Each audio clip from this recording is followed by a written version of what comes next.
السلام علیکم ورحمۃ اللہ وبرکاتہ۔ بات شروع کرنے سے پہلے آپ لوگ یہ بتا دیں کتنی دیر سنیں گے، اسی حساب سے میں اپنا موضوع بناؤں گا، بات کو ترتیب دوں گا۔ 1 گھنٹہ، آدھا گھنٹہ، 40 منٹ، جتنا بولیں گے، 20 منٹ بولیں گے، 15 منٹ اس میں ہی ختم کر دوں گا انشاءاللہ۔ لیکن جو سنیں گے بشاشت کے ساتھ، بالکل ذہن کو ایک طرف رکھتے ہوئے سنیں گے تو انشاءاللہ فائدہ ہوگا۔ کتنا بولیے؟ آدھا گھنٹہ، 1 گھنٹہ، 15 منٹ، لیکن بات کے درمیان میں پھر اٹھیں گے نہیں، چونکہ اب اپنا ایک مزاج ہم نے یہ بنایا ہے کہ اب بیانات سے پہلے لوگوں سے پوچھ لیا جائے وہ کتنی دیر سننا چاہتے ہیں، ورنہ مقرر بولتا جائے گا اپنی مرضی کے مطابق اور لوگوں کا دماغ کہیں اور ہوگا، اس میں مزہ نہیں آتا ہے۔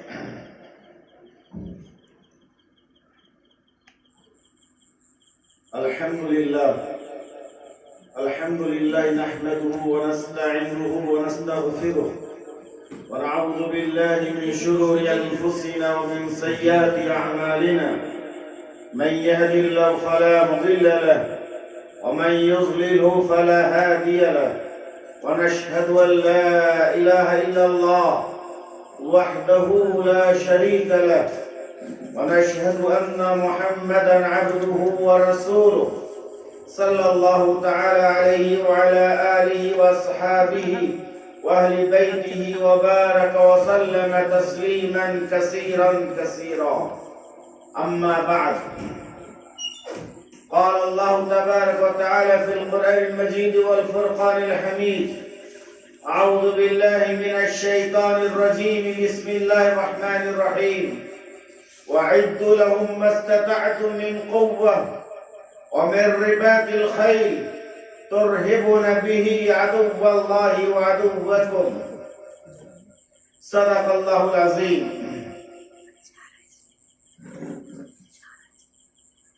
طوفان کر رہا تھا میرے عزم کا طواف، طوفان کر رہا تھا میرے عزم کا طواف، دنیا سمجھ رہی تھی کہ کشتی بھاور میں ہے، تو ادھر ادھر کی بات چھوڑ یہ بتا کہ قافلہ کیوں لٹا، تو ادھر ادھر کی بات چھوڑ یہ بتا کہ قافلہ کیوں لٹا، مجھے رہزنوں سے غرض نہیں، تیری رہبری کا سوال ہے۔ گرامی قدر حضرات، علماء کرام، نوجوانان ملت، 15 اگست جشن آزادی کے موقع پر آج دن بھر کے کئی پروگرامز، کئی میٹنگیں، وہاں کی شرکت کے بعد آپ کے یہاں حاضری ہوئی، صبح 9 کا گھر سے نکلا ہوا، اب پتہ نہیں گھر کو کب لوٹنا ہو، ذہنی طور پر، جسمانی طور پر بھی تھکاوٹ ہے، لیکن تھکاوٹ کو ہم کام کے تعلق سے عار نہیں سمجھتے، اپنی تھکاوٹ کو اپنے کام میں حائل ہونے نہیں دیتے۔ محترم بزرگ دوستو، جنگ آزادی 15 اگست اور 26 جنوری، اس کے تعلق سے بہت ساری باتیں ہم لوگ سنتے رہتے ہیں، اکثر و بیشتر مدارس کے پروگرام میں خطبہ حضرات کی زبانی سنتے ہیں کہ مدارس کا کردار جنگ آزادی میں، یا علماء کا کردار جنگ آزادی میں، یا مسلمانوں کے کارنامے جنگ آزادی میں، اس عنوان پر باتیں ہوتی ہیں، اور باتیں جو ہوتی ہیں وہ اپنی محفل میں، اپنی مجلس میں ہوتی ہیں، اپنی چاردیواری کے اندر ہوتی ہیں، ان لوگوں کے درمیان میں بات ہوتی ہے جو لوگ جنگ آزادی میں علماء علماء اکرام کے کردار کے منکر نہیں ہے بلکہ قائل ہیں. ان لوگوں کے بیچ اپنی بات ہوتی ہے جو مدارس کی اہمیت کو بھی سمجھتے ہیں، علماء اکرام کے کردار، ان کے کارناموں سے واقف ہیں،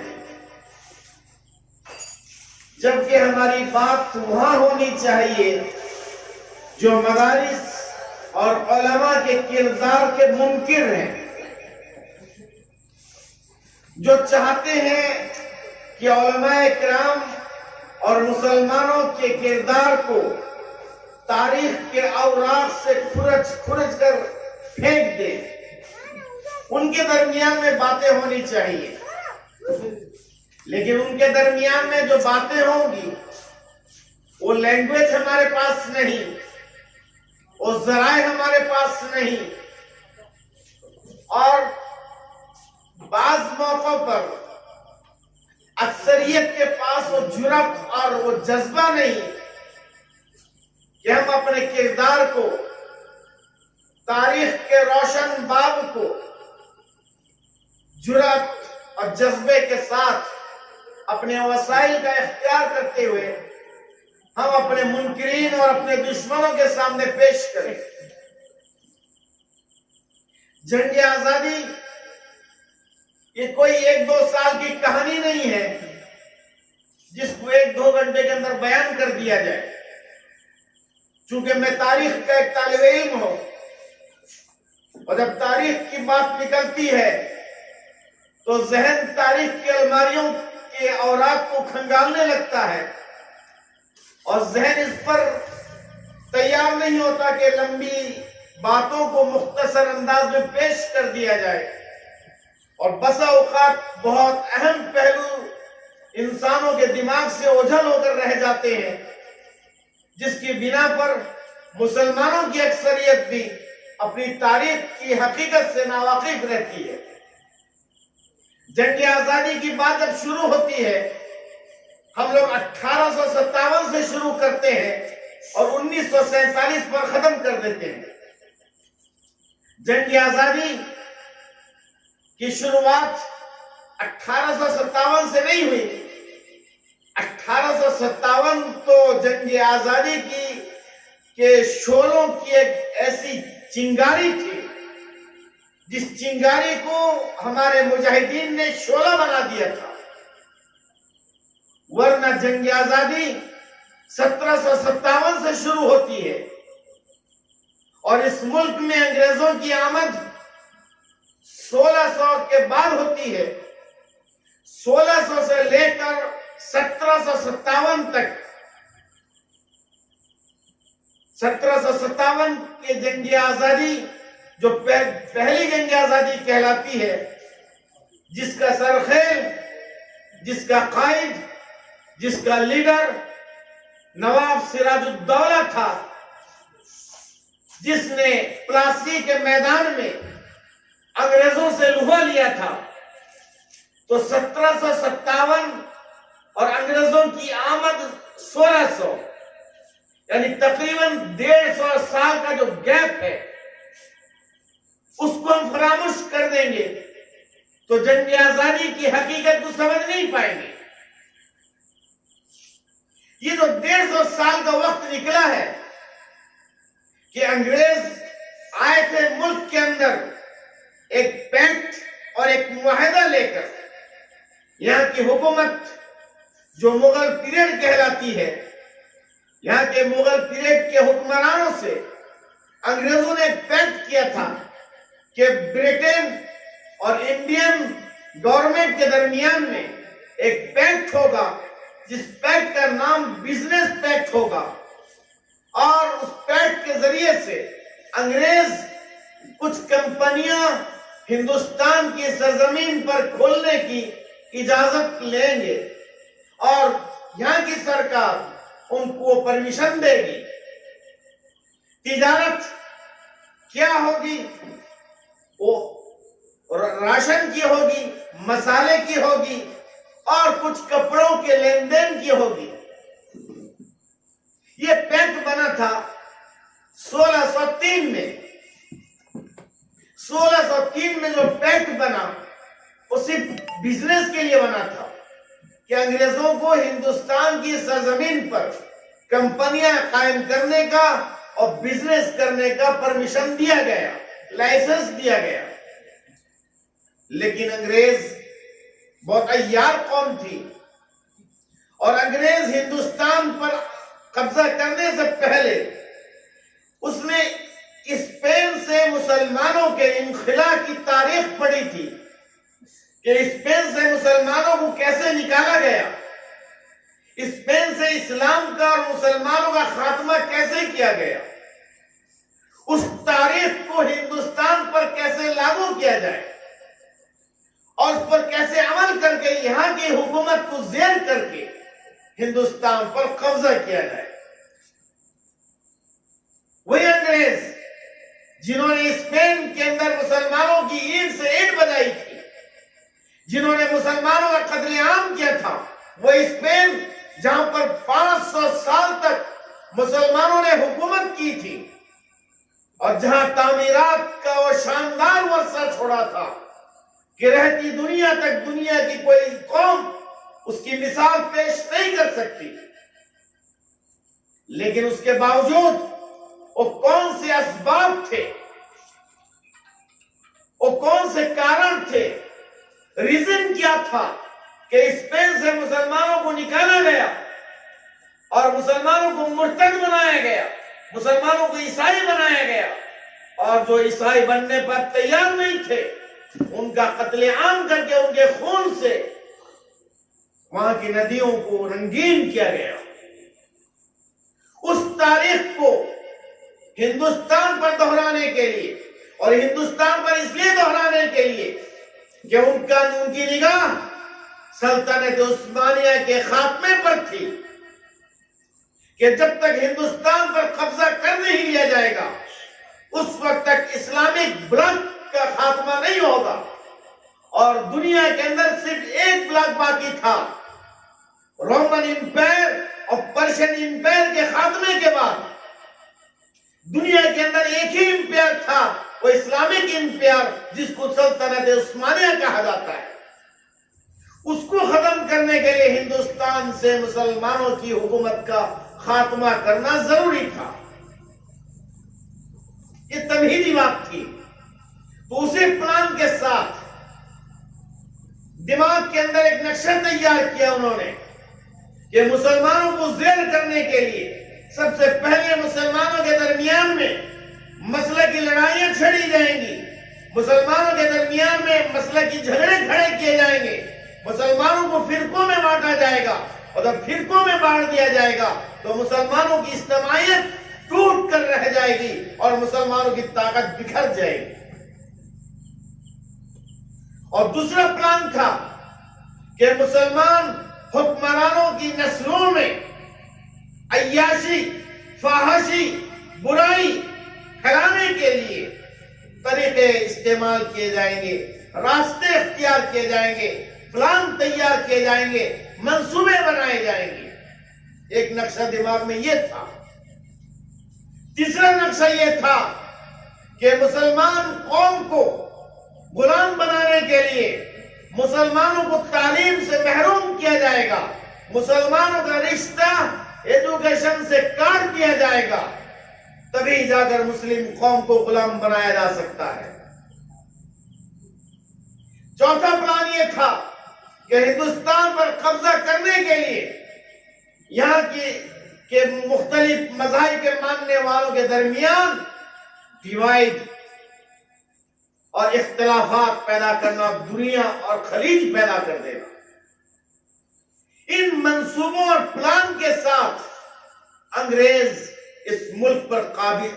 آئے، ان کے ساتھ کوئی فوج نہیں آئی تھی۔ انگریز جب پہلی بار آئے ہندوستان 1603 میں مدراس کے راستے اور کلکتے تک پہنچے، اور پھر اس کے بعد بنگال پر کیسے قبضہ کیا، ابھی اس کی تاریخ بتاؤں گا۔ تو اس وقت تک ان کے پاس کوئی فوج نہیں تھی، کوئی آرمی نہیں تھی، کوئی نیوی نہیں تھی، صرف ایک پلان تھا، ایک منصوبہ تھا اور ساتھ میں ان کی عیاری تھی، ان کی مکاری تھی اور ان کی محنت تھی، ان کی جفاکشی تھی۔ اس کے پلان کے ساتھ انہوں نے بزنس شروع کیا اور کرتے کرتے 150 سال اسی منصوبے کو کامیاب بنانے کے لیے، بنگال پر قبضہ کرنے کے لیے انہوں نے 150 سال کا وقت گزارا۔ اس 150 سال کے درمیان میں ہندوستان کی ہسٹری ہمیں بتاتی ہے کہ انگریزوں نے کوئی ریلی نہیں نکالی،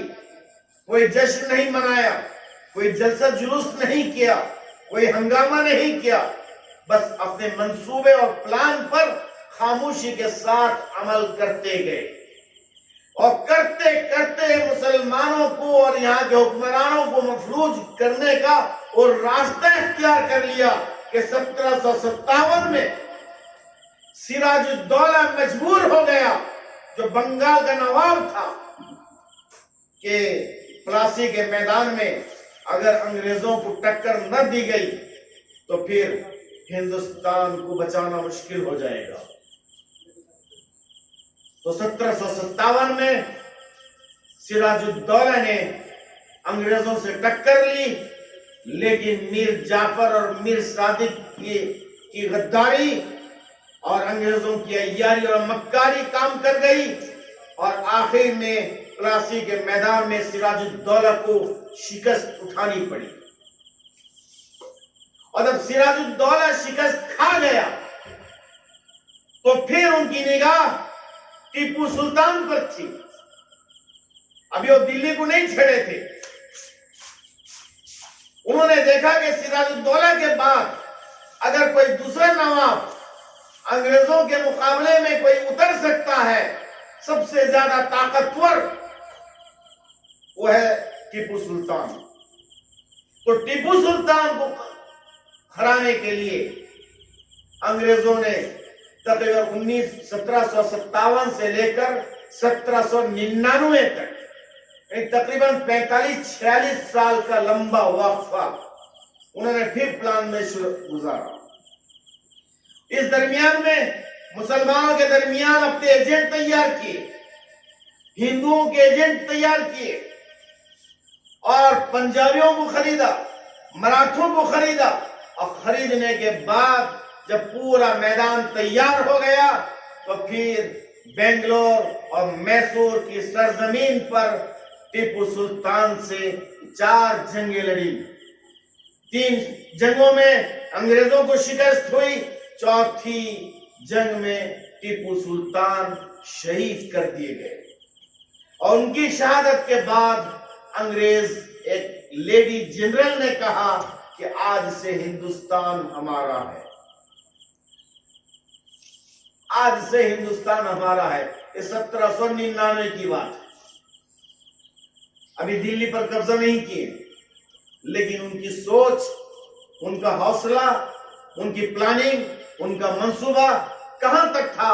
وہ سوچنے کی بات ہے کہ ابھی دلی کے لال قلعے پر ان کا جھنڈا نہیں لہرایا گیا، اس سے پہلے وہ لوگ کہہ رہے ہیں کہ آج سے ہندوستان ہمارا ہے۔ اس کی وجہ یہ ہے کہ میں یہ بات اس لیے بتا رہا ہوں کہ میں صرف واقعات اور اپنی کہانی اور اپنے بڑوں کی کہانی بتا کر آپ کو خوش کرنا نہیں چاہتا۔ یہ وہ پہلو ہیں جن پہلوؤں پر مسلمانوں کو غور کرنا پڑے گا کہ مسلمانوں کی شکست اور مسلمانوں کے ہار کے اسباب کیا ہیں۔ تو دلی پر قبضہ کرنے سے پہلے ٹیپو سلطان کی شہادت کے بعد انگریز نے کہا کہ آج سے ہندوستان ہمارا ہے۔ وہ جانتے تھے کہ دلی کے حکمرانوں اورنگزیب عالمگیر رحمت اللہ علیہ کے بعد ان کے جو وارثین تخت نشین ہوئے وہ عیاش تھے، بدماش تھے، بد اخلاق تھے، بد اتوار تھے، جہل اور اجڑ تھے، اتنے عیاش تھے، ماحول ایسا بنا لیا تھا اور انگریزوں کی چال کی بنیاد پر بنایا تھا کہ رات بھر مشاعرہ ہوتا تھا اور صبح کی اذان سے پہلے مشاعرہ ختم اور فجر کی نماز پڑھ کر بغیر پڑھے سب سو جایا کرتے تھے۔ بات کو غور سے سنیے گا. رات بھر مشاعرہ ہوتا تھا، محفلیں لگتی تھیں، رقاصائیں جو ہوتی تھیں وہ ناچتی تھی، گاتی تھیں، شعرا گاتے تھے، اور محرم سراؤں میں، حرم سراؤں میں پردوں میں بیٹھ کر عورتیں بھی سنتی تھی اور مرد بھی سنتے تھے. اور رات گزر جاتی تھی، جب سورج نکلنے کا موقع آتا تھا تو سب سو جاتے تھے اور سو کر اٹھتے تھے دن کے 12 اور 1 بجے. دن کے 12 اور 1 بجے. اور انگریزوں کا معمول تھا کہ شام کو 7 بجے سونا، صبح رات کے 3 بجے اٹھنا اور اپنے طریقے پر عبادت کرنا، ایکسرسائز کرنا، ورزش کرنا، بدن کو چاق و چوبند بنانا، کام کا پلان بنانا، اور پھر صبح 7 بجے سے لے کر دن کے 12 بجے تک کام کو نپٹا دینا. اور دن کے 12 بجے کے بعد کھانا کھانا، پھر خیر اللہ کرنا. یہ انگریزوں کا طریقہ تھا، انگریز کرتے تھے. اور 12 بجے ہمارے نواب حضرات وہ سو کر اٹھتے تھے تو حرم سراؤں میں خادمائیں جو تھیں، خدمت کرنے والی، اور رومال لے کر کھڑی رہتی تھی کہ نواب صاحب، صاحبزادے اور شہزادیاں، شہزادے جب اٹھیں گے تو ان کو برش کرائیں گی اور رومال سے ان کے منہ کو صاف کریں گی، ان کے ہاتھ اور پیر دھلائیں گی. یہ نواب زادے دن کے 12 1 بجے 2 بجے ناشتہ کرتے تھے اور دن کے 4 بجے انگریز دوبارہ کام پہ آتے تھے. تو یہ ان کا کھانا ہوتا تھا مسلم نوابوں کا. یہ حال تھا مسلم حکمرانوں کا، ان کے ماحول کا. اور انگریز، میں نے کہا کہ وہ 150 سال اور یہ 46 سال اسی پلان میں لگا گزرا ان کا کہ مسلمان حکمرانوں کے درمیان میں کس طرح عیاشی پھیلا دی جائے. پتنگیں اڑانا، کبوتر اور فاختوں کا مقابلہ کرنا، کیرم کھیلنا، لڈو کھیلنا، اور رات بھر مشاعرہ کرنا، اور خادماؤں سے، خدمت گزاروں سے خدمت لینا، عیاشی کرنا، یہ ہمارے نوابوں کا طریقہ بن گیا تھا. تو اسی لیے 1799 میں انگریزوں نے کہا کہ اب دلی کے اندر وہ طاقت نہیں ہے کہ ٹیپو سلطان کے بعد انگریزوں کا وہ مقابلہ کر سکے. تو 1803 میں جب لال قلعے پر انگریزوں نے اپنا جھنڈا لہرایا اور مسلم مغل پیریڈ کے حکمرانوں سے جو آخری فرمان روا بہادر شاہ ظفر تھے ان سے پیکٹ ہوا کہ بھائی حکومت تمہاری رہے گی، تمہارا نام چلے گا، لیکن آرڈر انگریزوں کا چلے گا. آرڈر،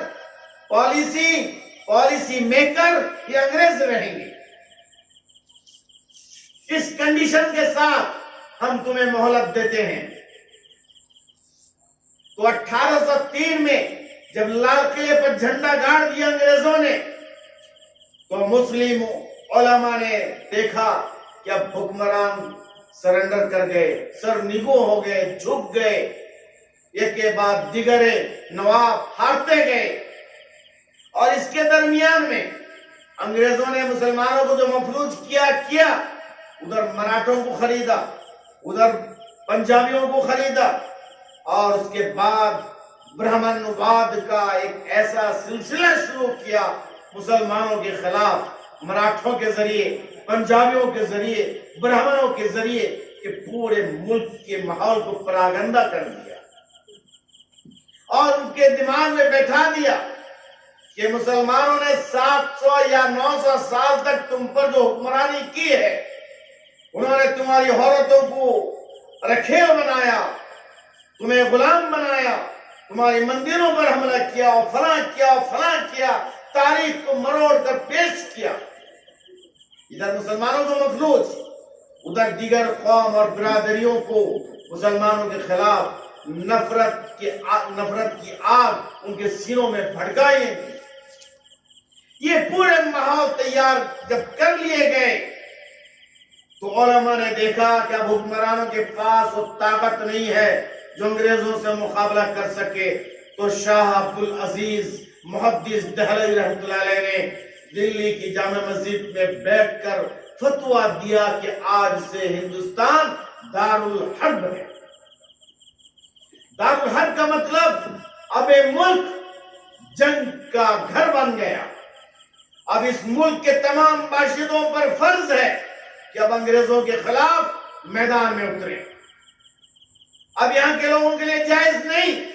کہ انگریزوں کی غلامی اختیار کر کے خاموش بیٹھے رہے۔ حضرت شاہ عبدالعزیز محدث دہلوی رحمۃ اللہ علیہ نے جب یہ فتویٰ دیا تو ملک کے کونے سے لے کر دوسرے کونے تک آگ لگ گئی، مسلمانوں میں وبال آ گیا، اور پھر انہی کے شاگرد رشید، انہی کے مرید حضرت سید احمد شہید اور حضرت اسماعیل شہید رحمۃ اللہ علیہ دونوں نکل پڑے اور یہاں سے افغانستان چلے گئے۔ اور افغانستان آج خبر آ رہی ہے کہ افغانستان کے کابل پر طالبان کا دوبارہ قبضہ ہونے والا ہے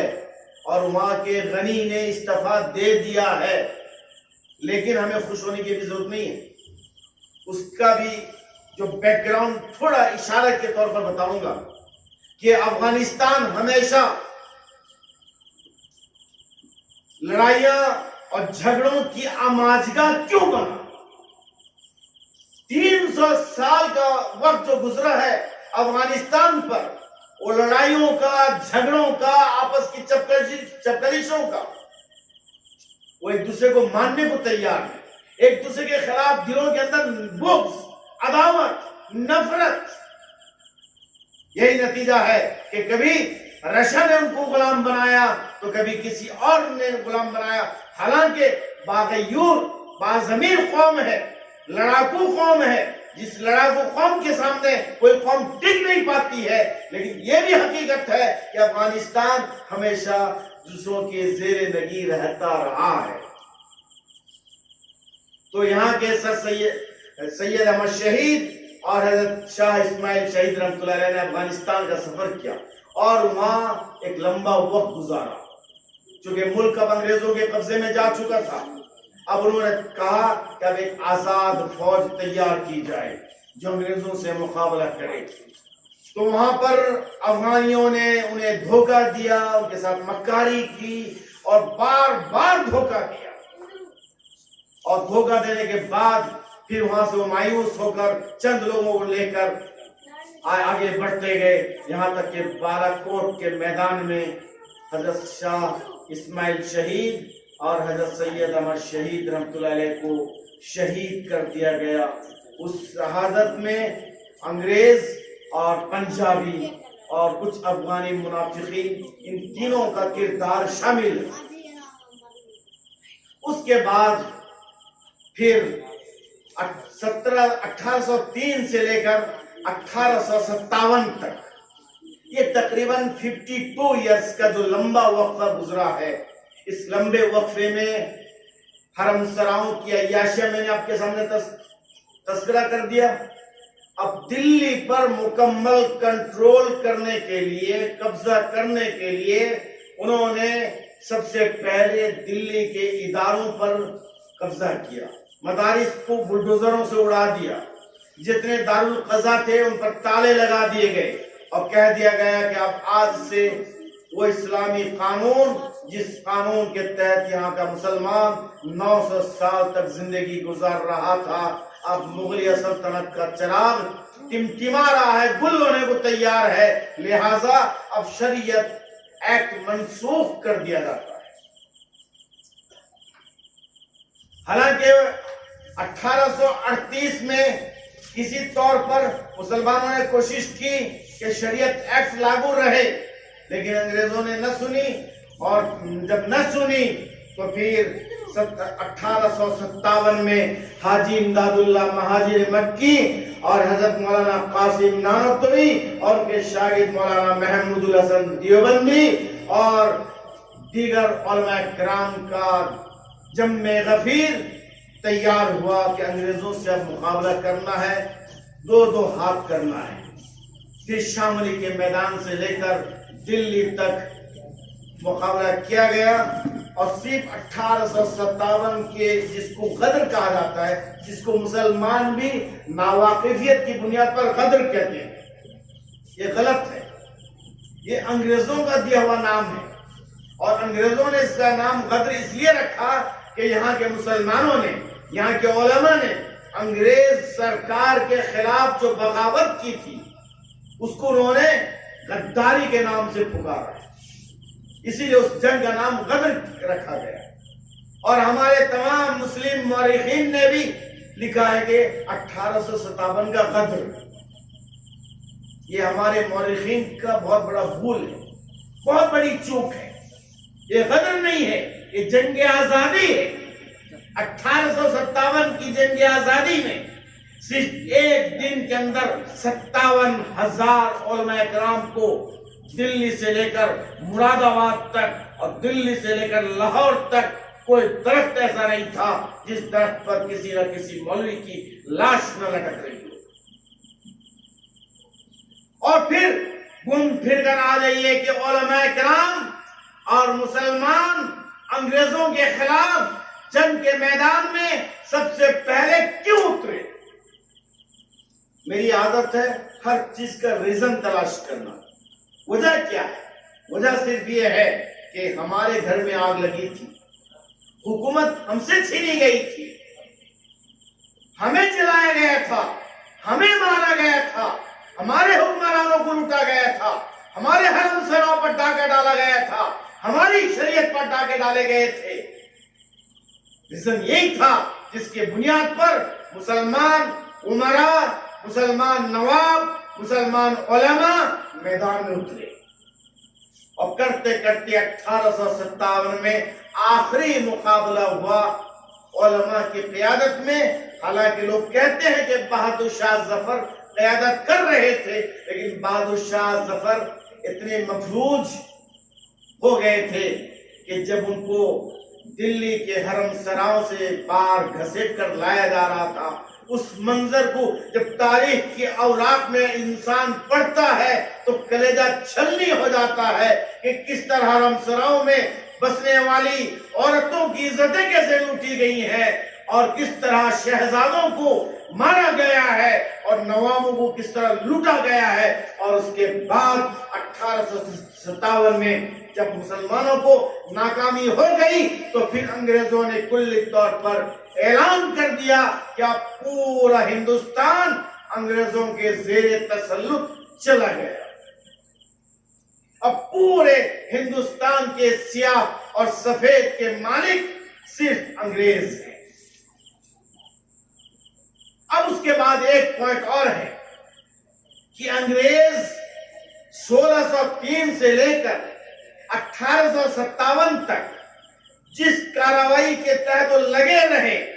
اس میں ہمارے برادران وطن شامل تھے یا جنگ آزادی میں تھے، تو ایک کا دکا کہیں کہیں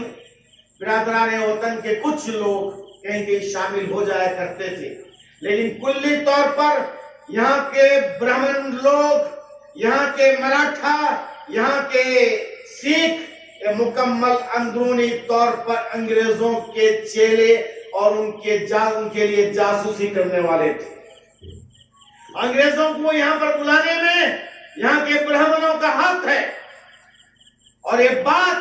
ہم ڈنکے کی چوٹ پر حوالوں کے ساتھ ڈکلیئر کرتے ہیں، یہاں کے برہمنوں نے یہاں کے انگریزوں کے اس ملک پر بلایا ہے، اس لیے کہ مسلمانوں کے 900 سال کی تاریخ میں ان کے دل کے اندر آگ لگی رہی تھی کہ کس طرح ہندوستان سے مسلمانوں کو ختم کیا جائے، کس طرح یہاں کی حکومت کو نیست و نابود کیا جائے، اور ان کے پاس کوئی طاقت نہیں تھی جس طاقت کو کبھی انگریز اورنگزیب نے کبھی کچلا ہے تو کبھی دوسرے نوابوں نے کچلا ہے۔ جب کچل دیا گیا تھا تو انہوں نے انگریزوں کا سہارا لیا تھا مغل پیریڈ کو ختم کرنے کے لیے۔ ہم تاریخ کے حقائق کو اگر چھپ کے آپس میں تذکرہ کرتے رہیں گے تو آج نتیجہ ہے کہ کل ہماری سرکار نے اعلان کر دیا کہ 2 جشن ہم مناتے، پہلے 1 جشن مناتے تھے 15 اگست کو، اب ہمارے بھارت کے سب سے جھوٹے اور جھوٹ میں مہارت رکھنے والے پرائم منسٹر جناب مودی جی نے اعلان کر دیا کہ اب 14 اگست کو بھی ہم بطور غم کے منائیں گے۔ کل اعلان ہوا، اور پھر ٹی وی کے چینل پر بیٹھ کر ڈیبیٹ کیا گیا کہ اب کیوں، وجہ کیا ہے، حوالے دیے جا رہے ہیں کہ ہاں غم منانا چاہیے، اپنی تاریخ دہرانی چاہیے تاکہ پھر ہندوستان کے اندر وہ ماحول نہ بنے۔ دلیل دی جا رہی ہے سرکار کی طرف سے، اس لیے 14 اگست کو ہم غم کا دن منائیں گے کیونکہ دوبارہ ہندوستان پھر وہ حالات نہ دیکھے، یعنی چور کے دل میں ضرور کچھ نہ کچھ کھوٹ ہے۔ وہ جو جنگ آزادی کے موقع پر انگریزوں سے چاپلوسی کرتے تھے اور جنہوں نے انگریزوں کے ساتھ معافیاں مانگی تھی اور لیٹر لکھا تھا کہ ہمیں معاف کر دیجیے گا، ہم 1857 کے بعد تمہارے خلاف کوئی بغاوت نہیں کریں گے، وہ آج جب قابض ہوئے حکومت پر تو ہندوستان کی تاریخ کو بدلنے کے ڈر پہ آ گئے اور کہہ رہے ہیں کہ 14 اگست کو ہم بطور غم کے اس دن کو منائیں گے، اس لیے کہ ملک کو تقسیم کر دیا گیا۔ لیکن جانتے نہیں ہیں کہ ہندوستان کو تقسیم کرنے میں مسلمان نہیں ہے، ہندوستان کو تقسیم کرنے میں یہاں کے برادران وطن ہے، اور خاص طور پر وہ RSS جس کی بنیاد 1924 میں پڑی ہے۔ RSS کی بنیاد انگریزوں کی چاپلوسی کے لیے پڑی تھی، RSS کی بنیاد ہندوستان سے مسلمانوں کو ختم کرنے کے لیے پڑی تھی، RSS کی بنیاد ہندوستان سے اسلام کے نام و نشان کو اور اسلامی نشانات کو ملیا میٹ کرنے کے لیے پڑی تھی، اور کوئی وجہ نہیں۔ تو 1857 کے انگریزوں کے قبضہ کر لینے کے بعد 1920 تک انگریزوں کے خلاف میدان میں صرف تنہا مسلمان تھا، صرف تنہا مسلمان تھا۔ مولانا ابوالکلام آزاد صرف 12 سال کی عمر میں جنگ آزادی کے میدان میں کودے ہیں، اور 12 سال کی عمر میں انہوں نے البلاغ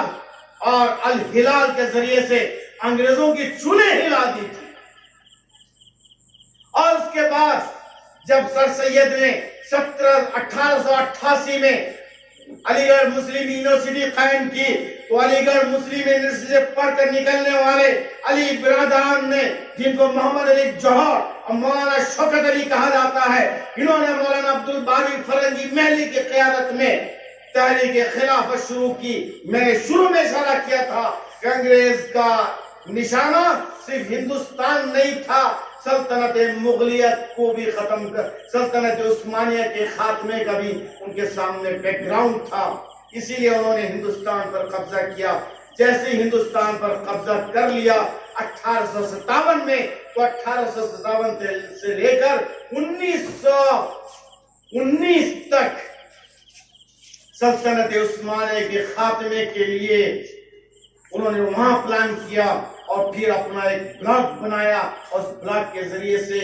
اس بلاک کے اندر مسلم ایجنٹ بھی خریدے گئے، عرب کے بدو بھی خریدے گئے، عرب کے جوہلا بھی خریدے گئے، اور پورے عرب کو توڑنے کے لیے سلطنت عثمانیہ کو ختم کرنے کے مقصد کے تحت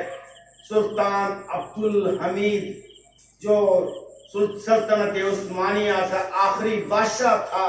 اس سے پیکٹ لکھانے کے لیے جب ایک جنرل نے کہا کہ ہم تمہاری حکومت ختم ہونے سے پہلے ایک پیکٹ کرنا چاہتے ہیں کہ دنیا کا نقشہ بدلنے کے لیے ہم نے ہندوستان کو غلام بنا لیا، اب تمہارے چل چلاؤ کا وقت ہے۔ اب دنیا کی ملعون، دنیا کی سب سے زیادہ مبغوض ترین قوم یہود کو اسرائیل کے اندر بسانے کے لیے ہمیں وہاں سرزمین کا ایک ٹکڑا چاہیے۔ تو سلطان عبدالحمید ثانی عثمانی نے کہا کہ میری لاش پر ہی تمہیں فلسطین کے اندر یہودیوں کے لیے جگہ مل سکتی ہے، جب تک سلطان عبدالحمید ثانی عثمانی زندہ ہے یہودیوں کو فلسطین کے اندر بسانے نہیں دے گا۔ اس پورے بیک گراؤنڈ کے ساتھ ہندوستان سے جب تحریک خلافت کی آواز اٹھی ہے تو پورا ہندوستان تحریک خلافت میں کود پڑا. اسی موقع پر گاندھی جی بھی آ گئے, نہرو بھی آ گئے, اور سردار پٹیل بھی آ گئے, اور دوسرے لوگ بھی آ گئے. انہوں نے مسلمانوں کے شانے بشانے کھڑے ہو کر تحریک خلافت کو ہوا دی ہے. اور پھر تحریک خلافت مومنٹ اس زور کے ساتھ چلائی گئی کہ انگریز حکومت ہل کر رہ گئی. اسی خلافت تحریک کی قیادت کرتے ہوئے مولانا محمد علی جوہر جب برٹن گئے ہیں اور گول میز کانفرنس میں بیٹھ کر انہوں نے انگریزوں کی آنکھ میں آنکھ ڈال کر کہا کہ میں غلام ہندوستان کو میں واپس جانا نہیں چاہتا. اگر مجھے واپس بھیجنا چاہتے ہو تو پھر مجھے جنگ آزادی کا پروانہ دے دو, ورنہ پھر سرزمین فلسطین کے اندر 2 گز زمین دے دو جہاں محمد علی دفنایا جا سکے. اور تاریخ گواہ ہے کہ مولانا محمد علی جوہر اسی گول میز کانفرنس 1933 میں ان کا انتقال ہوا اور فلسطین میں لے کر ان کو دفنایا گیا مسجد اقصی کے دیوار کے کنارے. مولانا محمد علی جوہر اور مولانا شوکت علی اور مولانا عبدالباری فرنگی محلی اور مولانا ابوالکلام آزاد یہ سب سر کھیلتے تھے تحریک خلافت کے. ادھر مولانا آزاد کی تقاریر, وہ تقاریر جواہر لال نہرو نے ڈسکوری آف انڈیا کے اندر لکھا ہے. مولانا آزاد کے بارے میں کتاب کا نام میں یاد رکھیے گا,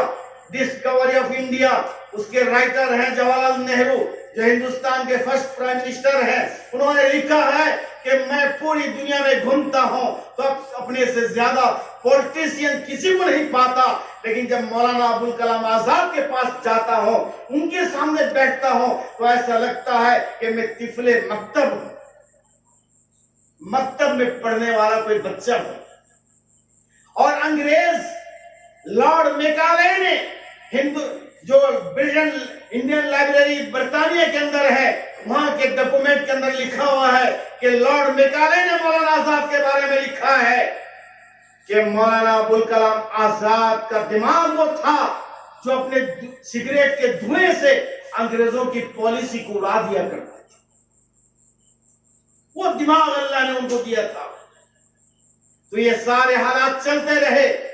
اور گاندھی بھی مولانا آزاد کے ساتھ رہے. جب ملک کے حالات کو انگریزوں نے بہت زیادہ بگاڑ دیا, ہندو مسلمان اور مختلف فرقوں میں ملک کو بانٹ دیا گیا,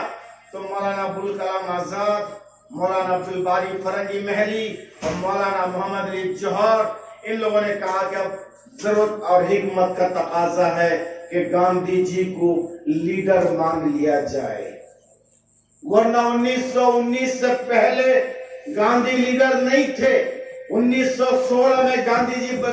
لندن سے پڑھ کر آئے ہیں اور مولانا جس وقت وہ جیل آئے ہیں لندن سے پڑھ کر, تو مولانا ابوالکلام آزاد کلکتے کے جیل میں ہیں. اور جب گاندھی کو پتا چلا کہ مولانا آزاد کو جیل میں ڈال دیا گیا ہے تو گاندھی جی سیدھا مولانا آزاد کے پاس پہنچتے ہیں. تو مولانا آزاد نے کہا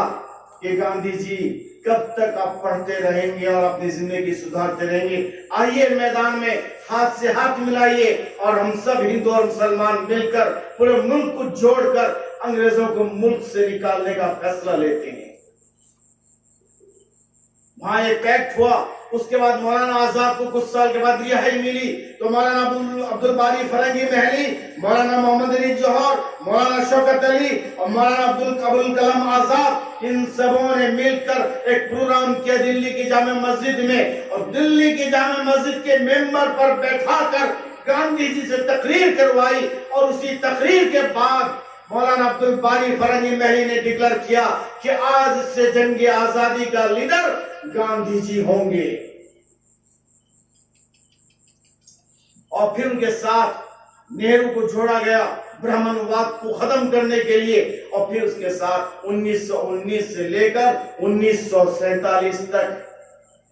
کانگریس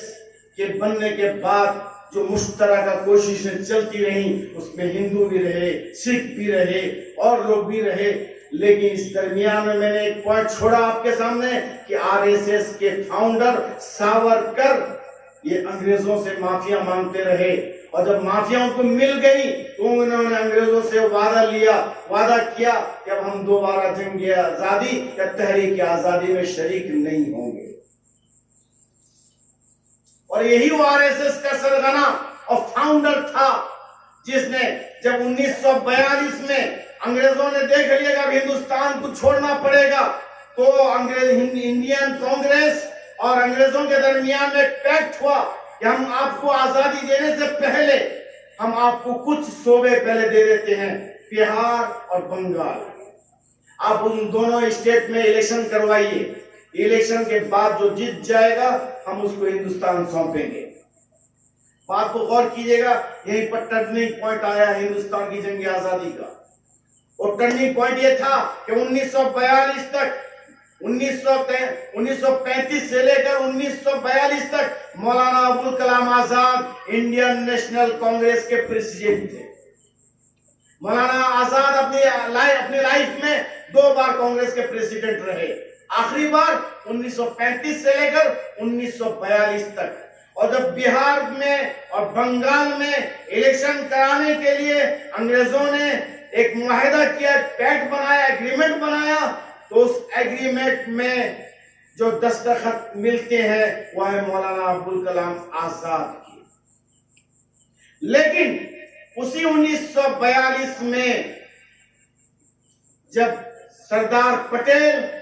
اور ان کے کچھ لوگ اور ادھر ساورکر، ان لوگوں کی طرف سے شوشہ چھوڑا گیا، جبکہ بہار میں 90% سیٹ مسلمان جیتے اور بنگال میں 60% مسلمان جیتے، 40% دوسرے لوگ جیتے۔ تو جو 60% جیتے ان کو جب دیکھا انہوں نے، محمد علی جناح نے، کہ اب یہاں پر سردار پٹیل، ساورکر اور شیام پرساد مکھرجی،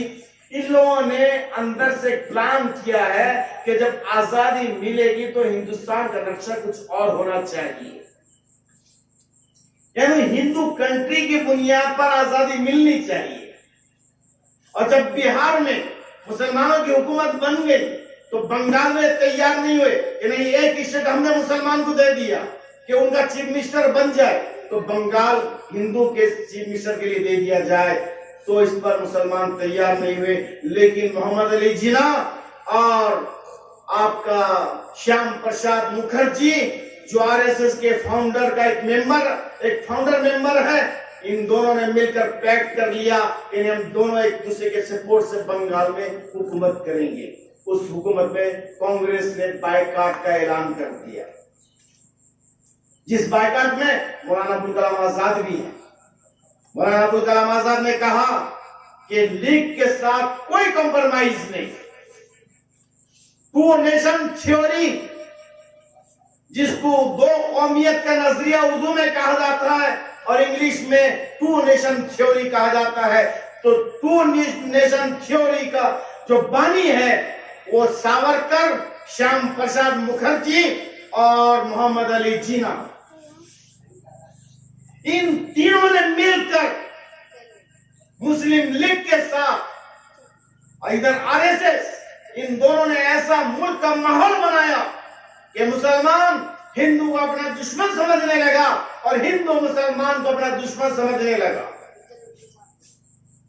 تو مولانا ابوالکلام آزاد نے دیکھا کہ اب کانگریس کے پریزیڈنٹ کو چینج کہ الیکشن کا بھی وقت آ گیا ہے، ادھر سردار پٹیل اور شیام پرساد مکھرجی اور کچھ لوگ چاہتے ہیں کہ سردار پٹیل کو کانگریس کا پریزیڈنٹ بنا دیا جائے۔ مولانا ابوالکلام آزاد تیار نہیں تھے اس بات کے لیے کہ مولانا ابوالکلام آزاد سردار پٹیل کے مینٹلیٹی کو سمجھ چکے تھے کہ یہ متشدد قسم کا آدمی ہے، اگر یہ کانگریس کا پریزیڈنٹ بن گیا اور اس کے پریزیڈنٹ شپ میں اگر ملک آزاد ہوا تو ملک کی قسمت خراب ہو جائے گی۔ تو مولانا ابوالکلام آزاد نے اپنے پریزیڈنٹ اختیارات